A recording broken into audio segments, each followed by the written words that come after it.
Good evening, everyone, and thank you for joining me tonight on Spanning the Need. I'm your host, Anthony Spano. My guest tonight is representative of the 59th District of Ohio, Representative Al Cutrona. We will be talking about life and politics. Al, thank you for joining me. I know it's a little bit busy schedule right now. Absolutely. Hey, thanks for having me on. And yeah, it's 8 days until election, so it's busy. Yeah, I can only imagine how much probably coffee, and I know we talked a little bit about coffee and or whatever your choice of drink is, just to kind of keep you Yep. awake. It's all coffee for me from now till election day. So it's 24/7 right now. Yeah, I don't blame burning the you. midnight oil. Yeah, I totally agree. So maybe people don't know you're new to the area when it comes to politics. You were appointed just last year, or give or take, within the last year, correct? Yeah, May of this year actually. So Yeah. May 28th. Just want to make sure that everyone. So you're pretty much new. You were appointed. So tell us a little bit about your background and kind of how you got to this point, so people kind of understand where you come from and what your background is. Sure. Yeah. So I'm actually from right here in the Valley. You know, I grew up here my whole life, and I went to Canfield. Grew up in Canfield. Went to Canfield schools. We actually have a farm still in the Valley here over in Beloit, and so we have the farm out there. And I attended the local schools here, the colleges at Youngstown State, and went to law school at Case Western. So that's yeah, kind of the my roots have been dug pretty deep here. Talk about what you're doing now and kind of how you, after graduation, I know you're doing some volunteer work as well. So talk a little bit about what you're doing in the community and what you do for a day-to-day job before you became state rep. Yeah, and so I'm a practicing attorney, and I practice predominantly in federal court. And alongside that, I'm also the chief operating officer for the only infectious disease medical practice right here in the Tri-County area. So for example, right now, what's a big topic on everyone's mind and concern is COVID-19. And I'm actually spearheading that myself and the physicians and my team here. And whether you're in Trumbull, Mahoning, Columbiana County, anytime infectious disease is called on a case, it's my physicians. They're the guys on the front line, and I'm helping lead my troops to fight this invisible enemy. So been extremely busy, as you can imagine, with that. And like you said, I'm involved with OCA, and it's a great organization to really help out a lot of the people in the community.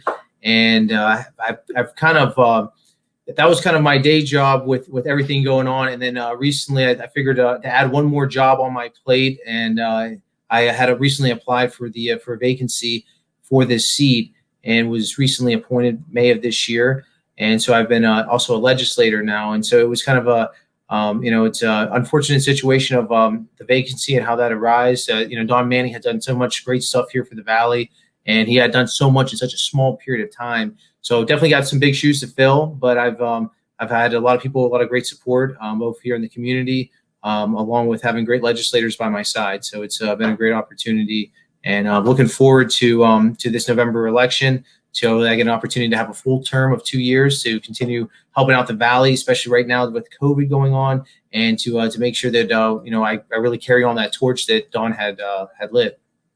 And Don was liked by both sides of the aisle, and that was one thing. He was loved from both sides of the aisle, which it's with everyday politics that you see across the country. It's very seldom but we hope to have that continued in the future. Absolutely. Yeah. I mean, I would tell you, you really hit it on the head with that one, because, Don worked across the aisle, and it's so important. I mean, even my short period of time here as a legislator, I've seen the importance of working across the aisle, and it's regardless if you're Republican or Democrat, at the end of the day, our job is to take care of the people and make sure that we can do that the best way possible. And so Don understood that, and that's why he managed to get so much great stuff done here in the Valley. So I look forward to pulling a play out of his playbook and carrying on going forward.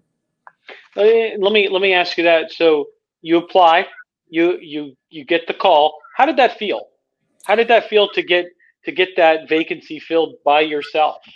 Yeah, it was a very surreal moment. It's something that I was extremely passionate about walking into, but I knew that there was a lot of really great, talented people also that had applied, and so getting that moment of saying like, hey, come down to Columbus, we're gonna bring it up to the caucus, and you'll be sworn in. It was a very special moment, especially if I think about being involved in the community here and just growing up here. And I mean, and especially in this position, it's such an important thing to be from here and to be able to go forward and say like, hey man, I got an opportunity to improve the area, and carry on with a lot of that American dream. I really feel like Youngstown is the American dream and it has the potential to grow there. And so to have that special opportunity was just really a surreal moment. It was a special moment, especially for my family and myself. And I'm just fortunate that I was selected and look forward to to hopefully the voters voting for me on November 3rd, so I can get a full 2 years to really show what I'm worth. Well, and let's talk about the 59th district. So if someone's watching this, tell them what area the 59th district of Ohio covers so people can understand what area you cover and what people can look for. Yeah, absolutely. So I always tell people it's almost better. A question to ask is what doesn't it cover? And so figure the entire Mahoning County and then excluding, so it doesn't include Youngstown, Camel, Struthers, Coatesville area. And I have a small portion of Austintown. And so for the most part, it's going to be your Canfield, Boardman, Poland, and then the outskirts, your Jackson, Milton, your Berlin Center, your Sebring, Beloit, where my family's farm is, your Greenford, Springfield, New Springfield, and New Middletown, and Craig Beach, and there's a few others out there. And so it's really the suburb areas of Mahoning County, and then the outskirts, the more rural portions of it. I could see you putting some miles in that car going to campaign. Absolutely. I think I might need a new pair of tires after all this is done with, man. Between the tires and the shoes, I've been knocking doors and going back and forth between the district and Columbus. So it's been exciting, and I enjoy it though. Well, and I'll ask this question: so you got appointed in May, okay, and literally in the middle of the pandemic. Yeah. That probably wasn't much of a, I think what I'm trying to look for is oh God, it's right in the middle. Like, what do I do now? Because everything is already moving, like the gears are moving down at the Capitol, state of Ohio, we're closed. So kind of how that felt, was it overwhelming? Yeah. Well, I would tell you this. It was definitely like drinking from a fire hose, everything coming at you all at once. And I mean, you're sitting there and you're like, new guy on the block. And it's just like, what do we got going on here? Well, we got, COVID, we were in a pandemic. So we got civil unrest going down. We have economic uncertainty. I mean, it's just like kind of one thing. And then the whole time you're sitting there thinking like, where's the bathroom even at? It's one of those things where you're like, just throwing all into it all at once. And on top of that, you have an election year coming up on top of that. So you're just like, oh my goodness, so much at once. And, it's really like drinking from a fire hose, to say the least, and trial by fire type deal. But it's been great. I enjoy it. I will say that I have an immense amount of people on both sides of the aisle down at the State House that have been extremely helpful and really going through the process there. And but it's you're absolutely right. It's like what else can 2020 throw at me, And so it's just been definitely one thing after another. And I think that most people in Ohio and American can kind of feels the same way, which is 2020 just being one crazy year. So I'm looking forward to 2021. Yeah. Well, and let's talk a little bit about that. And I like to ask my question. I like to ask whoever I'm interviewing, no matter if they're a candidate or they're already in office, why do you want to serve right now? Because of everything going, I mean, that's probably the question you get asked. Like, why would you want to be in public service right now with everything going on? Well, I think what I think about the most is kind of my father. He always would say, it's never the easy things in life that really make the person. It's the difficult times, and it's the person who's willing to take those challenges and those obstacles and to move forward with them and to find good in all this terribleness that can be in front of you. And so, I kind of looked at it the same way. I mean, I knew that we were facing, a pandemic, and we had COVID-19, and it was something that I had some knowledge on, given my position, being the chief operating officer of the only infectious disease medical practice here, and having a passion for wanting to help out the community. I thought, I would be a great person to really, guide us through this pandemic. And so, sometimes, you have to make the decision to go through the tough times so that you could have, the brighter days going forward. So that's, it was kind of like a calling, if you will, and a calling for service. And I thought that, what better way than to serve my community, my friends, my family as a legislator. And so that's really the main thing. And I wish I had some really great, well, it was this or was that. Honestly, it's just because I want to serve. I want to be able to help out my community, the very community that helped raise me right here, and make it a better place for, for my son going forward, and, my grandkids, and so on and so on. Well, and I know a little bit earlier we talked about service and service to our community. You're also on a board and you also give back to the community. So talk a little bit about what you've done, kind of the volunteer capability, and what you've done to give back to the community and volunteering. Yeah, absolutely. I mean, so, OCA is really a great opportunity to give, number one, cultural awareness, but also to help out and to, I mean, they do so much. I mean, with everything from, providing, daycare services to helping out with translation, Spanish, Spanish to English, English to Spanish. There's a lot of food drives are involved, and making people sure that people have the essentials, and to really make sure that there's a solid progression of the Hispanic and the multicultural people in the community, and their advancement. And so for example, we had a fundraiser with OCA recently, and we did a food drive. It was like a not really a food drive. It was they had it was like a festival of food, right? And so people had an opportunity to drive up. So everything's been so different with COVID, right? So we've had the opportunity to try to shift and adjust, like most companies, most businesses, most people have during these trying times. So we did the same thing, and we had normally we would have a big kind of like a festival out there, and people would come by, grab food, and go right from there from the vendors. Instead, what we did this year was we had people come up, and we had food already packaged. So actually myself and Senator Michael Rulli was there. I called him to help me. I figured he knows what he's doing. Yeah, more hands on deck. Grab some stuff. I'll tell you what, man. Rulli was real quick with it too. He pulled up those bags. He was like, I was like, oh yeah, makes sense. He worked the register a couple of times. Rulli Brothers, he knows what he's doing. Just a couple of times. Just a couple of times. Yeah, he knows what he's doing.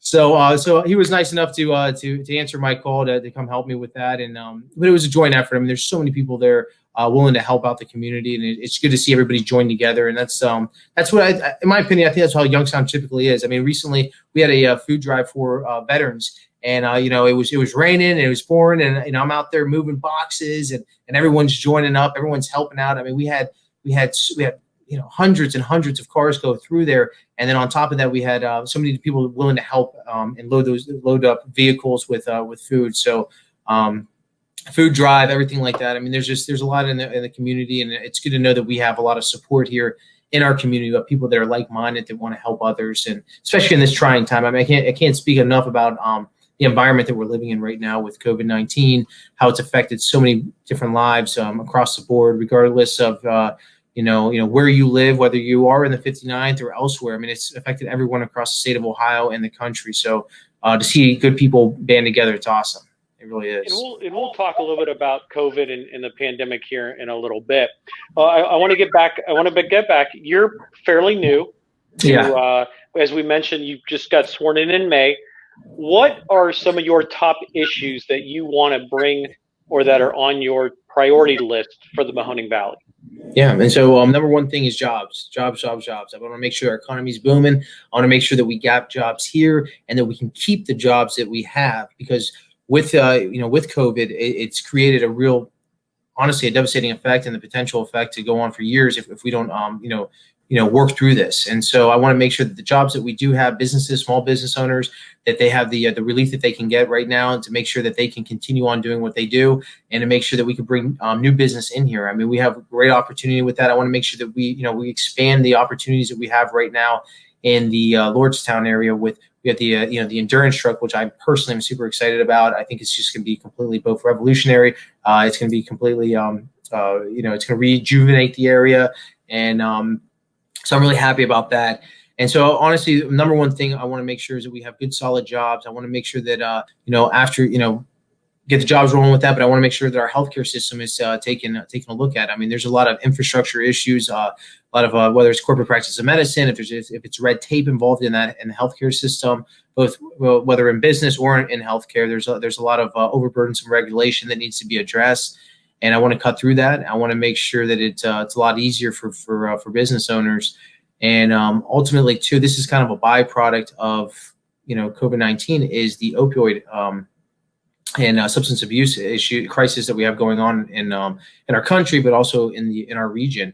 And so I want to make sure we address that. In 2018, it was on everybody's mind. Everybody was talking about it. Things started getting done in 2019, and then 2020 rolled around, and a lot of people have unfortunately forgotten about the devastating effect of the opioid crisis and how it affects so many people in their lives. And it doesn't matter your economic status, where you live, your zip code, it doesn't matter. It affects everyone, has the potential to, and we need to make sure we can do everything we can to help those people get the help they need, and to make sure we can prevent this from becoming a much larger problem, which right now it is an issue. We have record numbers of people who are going back towards opioids, and that are whether it's substance abuse. And so I want to make sure that we take a look at that. And one thing on a more local level, if you're from Canfield or Boardman, if you're out there listening, I mean, the flooding is a problem. We need to make sure that we address that out there, because right now, if you live there, you know exactly what I'm talking about. Because I mean, we've had issues where we have our farmers, a local bank flooded. We have businesses over on the Boardman Plaza flooded. We have people whose homes, they're supposed to be a safe place to be and to rest your head, and their basements are getting literally washed away. So we need to make sure that we can do everything we can. And a lot of that has to do with funding. So you got to be pretty quick with the whip to get some of that funding back to the valley here, which I'm happy to do. Which I continue doing what I've done with funding, and make sure that we can do that regarding the runoff and the sewage areas. And so to make sure that these areas and these homes and the businesses aren't being literally washed away from what they do. So, I mean, those are really some key issues that I really want to address going forward. And, I think that we have a lot of great legislators right now currently down there, and I think we're going to gain a few new ones they're going to be super helpful. And I think that, it's a group effort, always is, working across the aisle like we talked about. And I'm very hopeful. I'm very hopeful. Well, and let me ask you this: if elected, what would be your kind of a 2 to 4 year plan? Well, look, because I always like to look like where would you like to see yourself? Like, what is your 4-year goal? How you always get asked in like grade school. Your 3 or 4 year goal in the end game. Yeah, and you know what? I would tell you it's multifold. I mean, one thing that I didn't quite touch on, and it's funding, but it's school funding.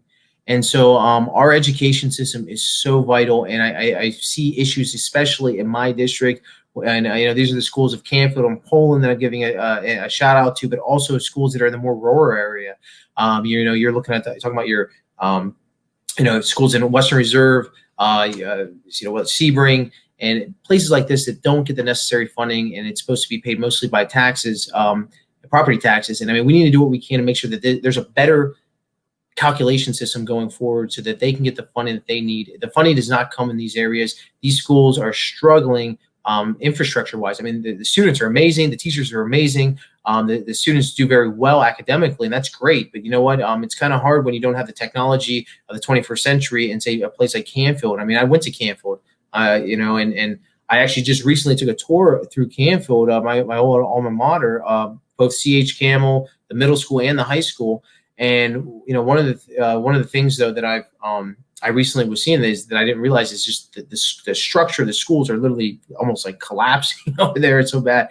So they really there's a need for there to have new schools build up. I would love to see something like that. I would love to see an opportunity to see funding go back to these districts where we're not currently seeing that happen.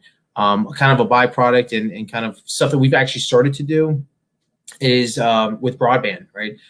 That's like I said, we're the 21st century. There's no reason that areas that are in the more rural spots should not have high-speed internet. And I know this because the farm that I used to actually live at, worked that farm, mended fences, did everything out there on that farm.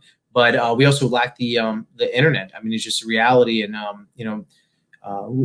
we need to make sure that we have a better pull towards that broadband in these more rural areas, and to make sure that it's something that can be gathered. And also, I mean, kind of that time frame that we talk about. I want to make sure that we can make.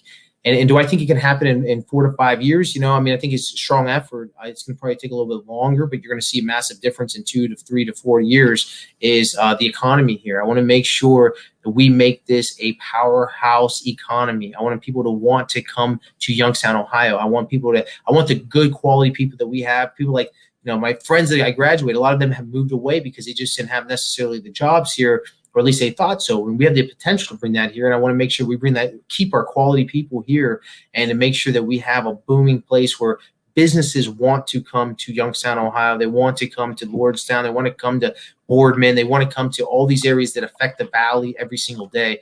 And that, to me, is an awesome opportunity. And we have it. We have so much diverse thing because, we had the steel mills, the very steel mills my grandfather worked at Youngstown Sheet and Tube. But the steel mills, that what's set up, that infrastructure, it has the ability for it to grow into other things. And so that's something I want to see happen. And it's going to, nothing's done. Rome wasn't built in a day, right? But it takes good, solid legislators, good, solid people to be out there pushing for this, to make sure that it can happen. And let's talk now. Now you get appointed in May, right in the middle of the pandemic. Yeah. What has been that experience during the pandemic?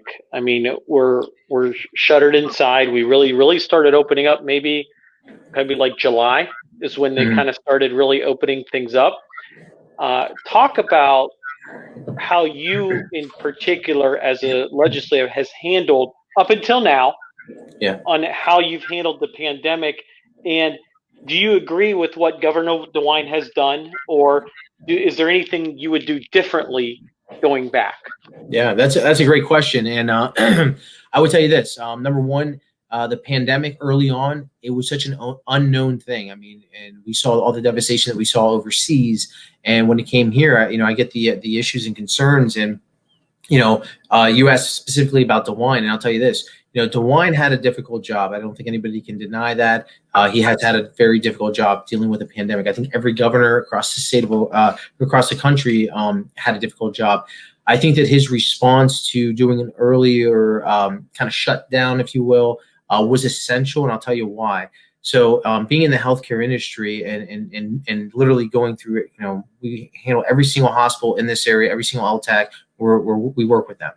And if we would have let this thing go as it was, we would have had a massive bottleneck effect in our hospital's system. And so I think it was a good move to really curb what we had, because we didn't have enough knowledge on it. We didn't have the medication. Heck, we didn't even have, whether it's the different equipment, we lacked, gloves, and everything was happening all at once. And we wanted to, it would have just really been a nightmare. We say we handle a little bit of it, and all of a sudden somebody comes in with another, issue or concern, and then we don't have the ability to even house them in a hospital in their beds. That's a problem. So I think that what he did in the early end was solid move, and I think it was the right call to make at that time. I think going forward, and I can tell you this from what it is that I do every day as a CEO of the medical practice, I could tell you from talking with my physicians, with our group lead meetings, the virus we're seeing today is not the virus we saw back in, say, in March. And we didn't have the medication then that we have now. We use something called remdesivir, which now most people are familiar with because President Trump had been given a dose. Remdesivir, extremely effective. That came around mid-May. So between that, CDC just approved. I don't know if it was a emergency, just right in the last week. Okay. They approved something for Residine or for that. I'm not exactly sure, but I saw it on the news. Yeah, what was it called? I think Residine, the same thing I think you just mentioned. Yeah, remdesivir. Remdesivir. I'm not a doctor. I told everybody this. I said I'm a doctor. I'm a doctor of jurisprudence, but I happen to rub elbows all day with the doctors. But exactly. But yeah. So remdesivir is something we've been using since middle of May. Extremely effective. Right now, if you were to look at the mortality rate and the time of stay in the hospital, which in my opinion, and most of the physicians that I speak to on a daily basis, these are the two major things that we should be concerned about: are people dying, and how serious are their conditions, right? So those are two things that have almost completely plummeted, which is amazing. That's a good thing. That's something that we should be, happy about. We should be happy about the education that our physicians and our healthcare field has now on this. And I think that, with the treatments that we have, I think that, and where you have our guidelines that many people are following, I think that ultimately it's we're going to work our way through this, and we're going to get out of it. I mean, as Americans, we always manage to get through the tough times, and we'll get through this one. So in short, I would say, on the early end, I think DeWine handled it probably spot on. I think it's essential though that where we are with this, we need to see that our economy is opened up, that our businesses can prosper. People need to get back to work, and we need to do it safely. Absolutely, I think that do it safely, but also see where we are with this. I mean, we can't, unfortunately, we can't sit back and let our economy fold behind, all around us, have the isolation. I mean, we as human beings, we are social creatures. We need to interact. We need to talk. We need to communicate. That's why we're seeing such a high level of depression and suicide rates. And so I want to make sure that we do it safely. I think that the virus is not where it was and several months ago, and every piece of literature that's out there and guys that have ground troops that are seeing it firsthand can attest to that.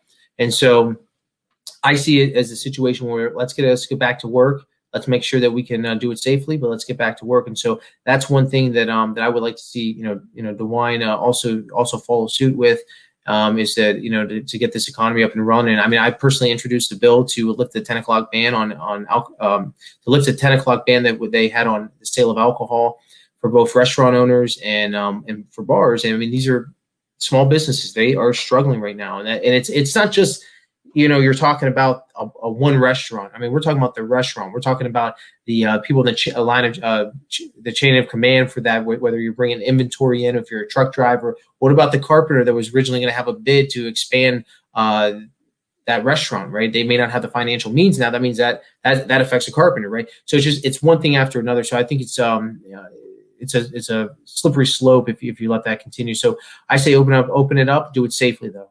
And that'd be where I would kind of differ, I think, where we are standing right now with things. Well, let me follow up with this, because let's talk about that new drug that just came out. People may not understand it because sure.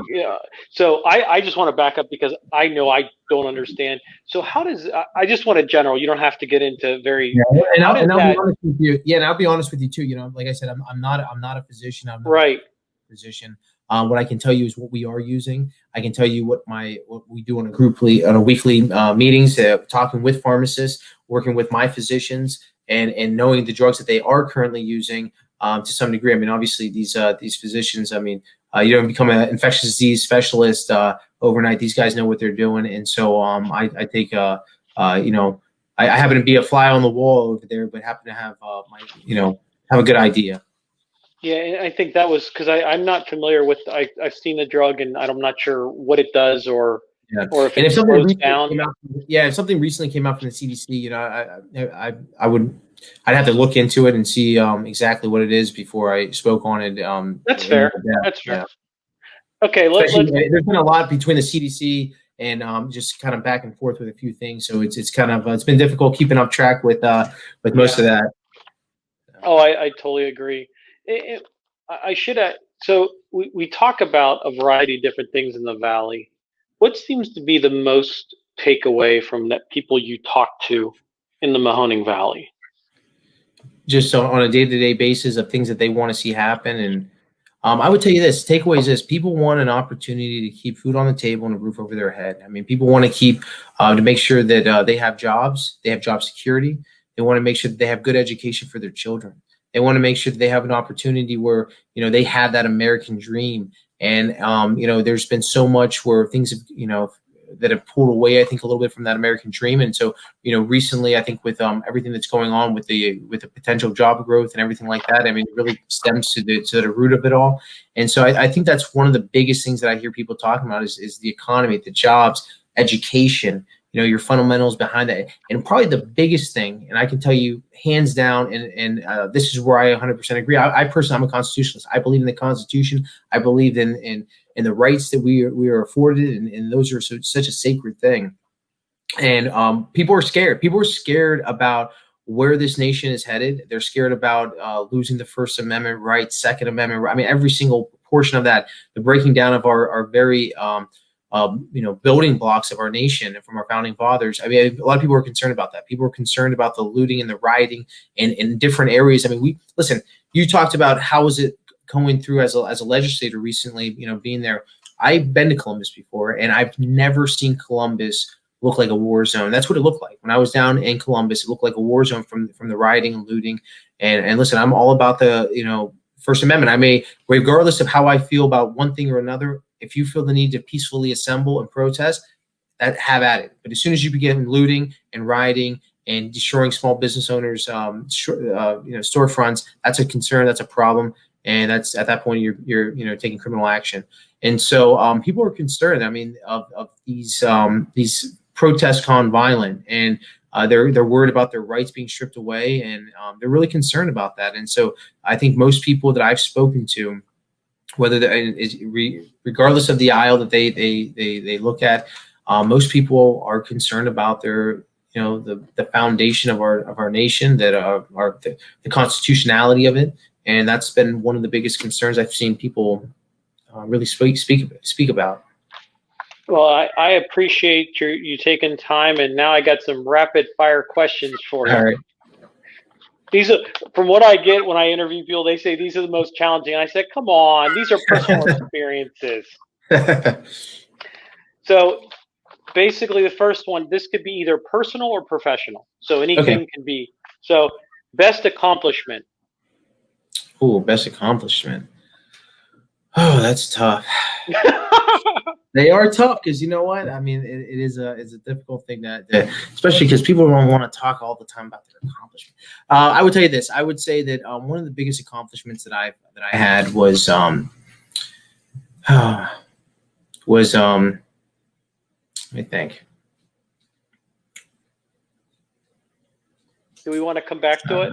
Come back to that one. It's a good question because I'm thinking of a couple things regarding that. But one of my accomplishments, I would say this honestly, being a legislator and going through the process has been such a rewarding an accomplishment in itself. But the biggest accomplishment came back with what I've done as a legislator.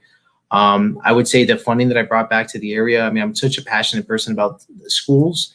And so, having the opportunity to bring funding back that went to schools after COVID, and there was a lot of restrictions and stuff that was pulled away from them, giving them a little something back. I think the funding that went to the different universities like YSU, awesome. I mean, that's my alma maters too. So I was happy to do that as well. And funding that came back to the municipalities. I mean, these COVID has hit so many people so hard, and it's been I guess you would say it's been extremely difficult and trying for them. And so to have the municipalities have the opportunity to have some funding come back to them to make sure that they can, pay for the essential things that we've needed, that's been an accomplishment. The accomplishment has been helping out my district. And so I was struggling with the question because it's tough to put that on there because I'm thinking about personal thing. And so I would say, but honestly, the most recent accomplishment that I have had that's really hit home for me has been the funding that I've had the opportunity to do, and to know that you can do so much as a legislator to help out the people here. Okay, that's fair. That's fair. Best memory. Oh, best memory. I would say this. Best memory is, I'll tell you, 8th grade. Best memory. Got a couple good ones, but 8th grade. So I worked my tail off running cross country and track, but cross country I worked my tail off, and so I trained so hard. And so 7th grade I wasn't much, but I was slowly making my way up the ranks, and then in 8th grade, I just went all the way to it. Worked. I was running every single day, working out every single day, doing everything I could to improve myself, and I was victorious in my first race, 8th grade, and I was. I was number 1 on the team. I think 2nd in county, something like that. And that was all great. But the first thing was my first race because my father afterwards, he said, you see that? You see that? And I go, yeah, I won. He goes, no. He goes, you see that feeling you have right now? He goes, that's what happens when you work hard. And so, it was that memory that probably sticks in my mind because every time I work my tail off, it's like good things happen. And it really reminds me of that moment there, or like the moment when I won my first I was a boxer, and so when I won my first fight, my old man said the same thing, and he's a hard man to please. So when you get those things, those memories stick and pretty good. So between that 8th grade first victory, and all the victories I had after that from running, and then also my first championship fight that I won, having my father come up to me and just say, "You see that? You see that? You worked hard, worked real hard." He's like, and it pays off. And so that's a memory that always sticks in my mind, probably because my father's not the easiest person to please when it comes to accomplishments. So, well, I'll put one on you just for a personal experience. I was my first boxing match was in a charity boxing match against Jim Lowboy. Okay. That was my debut in retirement in the same night.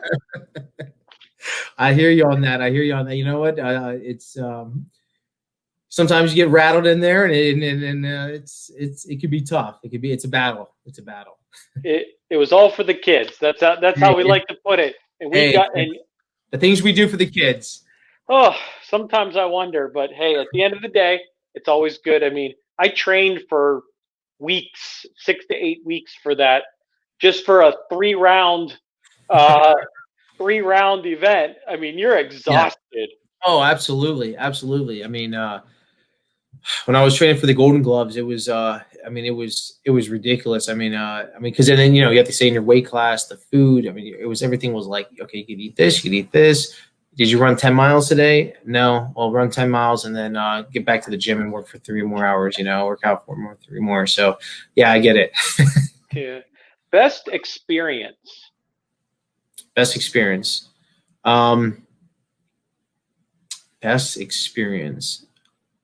I'll tell you what. One of the best experiences I had was when I, going to law school and everything like that. It was a really great experience because, it was something that hadn't been done in my family. On my mother's side, were to have somebody who had a terminal degree or a professional degree at that level, and so it was a great experience to be one of the first person on my mother's side of the family to have done that. I mean, there's a lot of very well educated and great business people on my mother's side, but no one had ever gone to that much higher of an education. And so being the first one to do that was a great experience, and it's and I'm honored to kind of have that feather in my cap, mostly because I see a lot of the younger kids that see my accomplishments, and that experience is really what kind of drives them. So probably one of my greatest experiences, going to law school and graduating law school, and that feeling of kind of like, wow, man, you look back of all the stuff that you did, all the